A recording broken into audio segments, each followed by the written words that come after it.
Hi സുഹൃത്തുക്കളെ, ഇത് ഒരു റോളീനിയോയുടെ ഫ്രൂട്ടാണ്. പഴുത്തതാണ്, ഇച്ചിരി ചെറുതാണ്, നല്ല വലുപ്പമുള്ള ഉണ്ടായിരുന്നത്.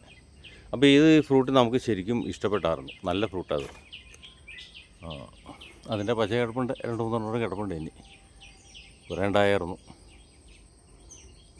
അപ്പോൾ ഇതിൻ്റെ ഒരു തൈ കൂടെ ഇന്ന് വയ്ക്കാനുള്ള തീരുമാനമാണ്.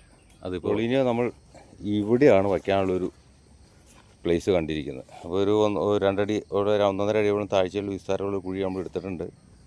ഇത് നമ്മൾ ചാണകവും എല്ലുപൊടി, പിണ്ണാക്ക്, റോ ഫോസ്ഫേറ്റ് എല്ലാം നിറച്ച് ഈ കുഴിക്ക് അത് നമ്മൾ വയ്ക്കും.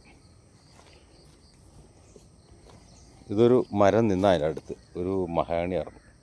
പക്ഷേ ആ മരം അവിടെ നിന്നാൽ വലുപ്പമായതുകൊണ്ട് അത് വെട്ടിക്കളഞ്ഞായിരുന്നു നേരത്തെ തന്നെ. അപ്പോൾ അതിന് കുറ്റി അത് ഉണങ്ങിയത് കുഴപ്പമില്ല.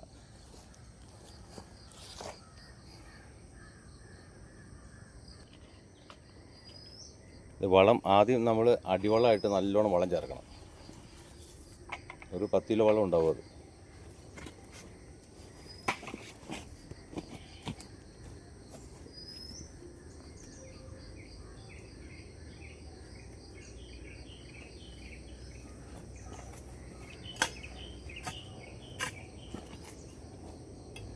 ആ വളം നമ്മൾ മേൽമണ്ണുമായിട്ട് മിക്സ് ചെയ്തിടണം അടിവശം.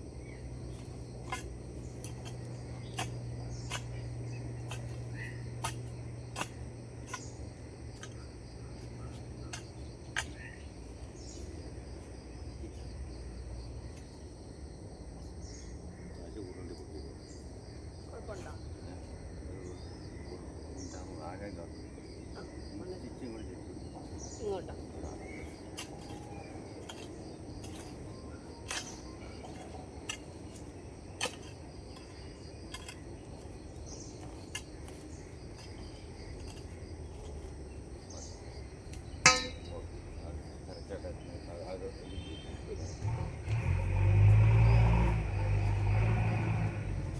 സുഹൃത്തുക്കളെ, നമ്മൾ ഒരു റോളിയിലൂടെ തൈ വച്ചിരിക്കുന്നത് ഈ ശരിക്കും നനച്ച് റെഡിയാക്കി ഒരു പോലൊക്കെ അടിച്ച് റെഡി കിട്ടി കിട്ടിയാൽ നമുക്കൊരു 2.5 വർഷം മതി, 2 വർഷം മതി കായ്ക്കാൻ.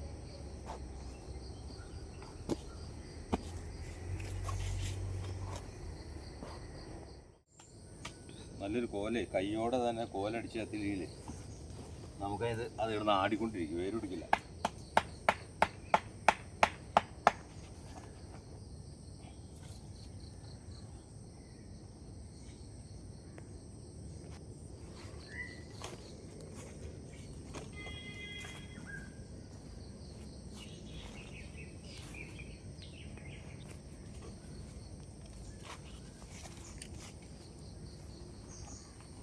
റോളീനിയോ തൈ നമ്മൾ വച്ചു.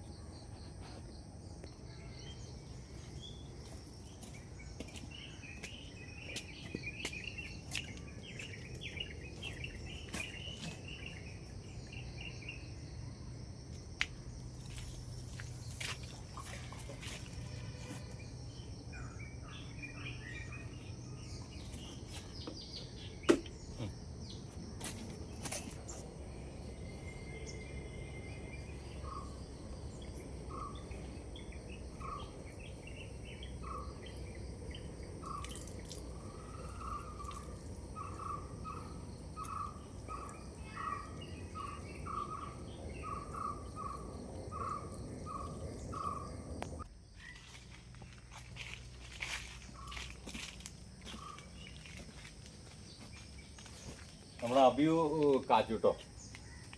ഒരു 10-15 പോയത് കായ ചെറുതുണ്ടായി, പക്ഷേ 3 ശരിക്കും പിടിച്ചിട്ടുണ്ട്, കുഴപ്പമില്ല. അപ്പോൾ ഈ അബിയുവിൻ്റെ നമ്മൾ നേരത്തെ ഒരു അബിയുവിൻ്റെ പായ തൈ ഇവിടെ നിൽപ്പുണ്ട്, ചെറിയ തൈ. ആ തൈ കൂടി ഇന്ന് നമ്മൾ വയ്ക്കും. ഇന്ന് നമ്മൾ റൊലീന വച്ചതിൻ്റെ കൂടെ തന്നെ അതിനപ്പുറം തന്നെ ആ അബിയുവിൻ്റെ തൈയോടും കൂടി നമ്മൾ വയ്ക്കാൻ തീരുമാനിച്ചു.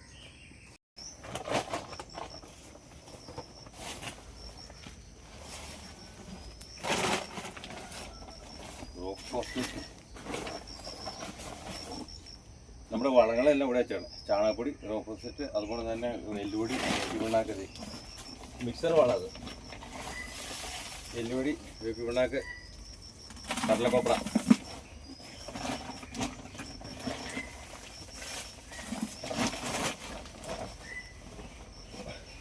ഇത് റോക്ക് ഫോസ്ഫേറ്റ്, അത് മതിയാവും.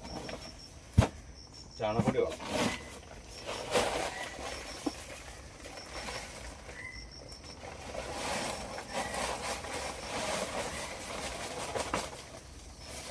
ചാണകപ്പൊടി കുറച്ച് കൊടുക്കണം.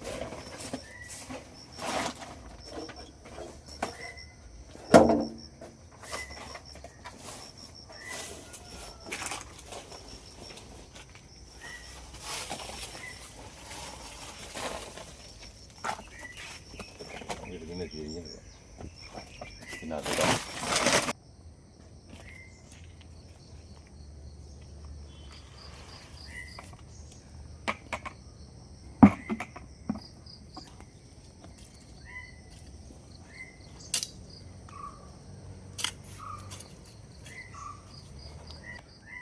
അപ്പോൾ നമ്മൾ അബിയുവിൻ്റെ കായ കിളിർപ്പിച്ചെടുത്താണ്.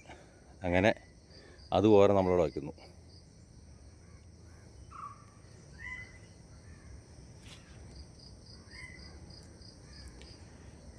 ഓക്കെ, നമസ്കാരം. നമുക്കിനി ഒരു അടുത്ത വീഡിയോ കാണാം.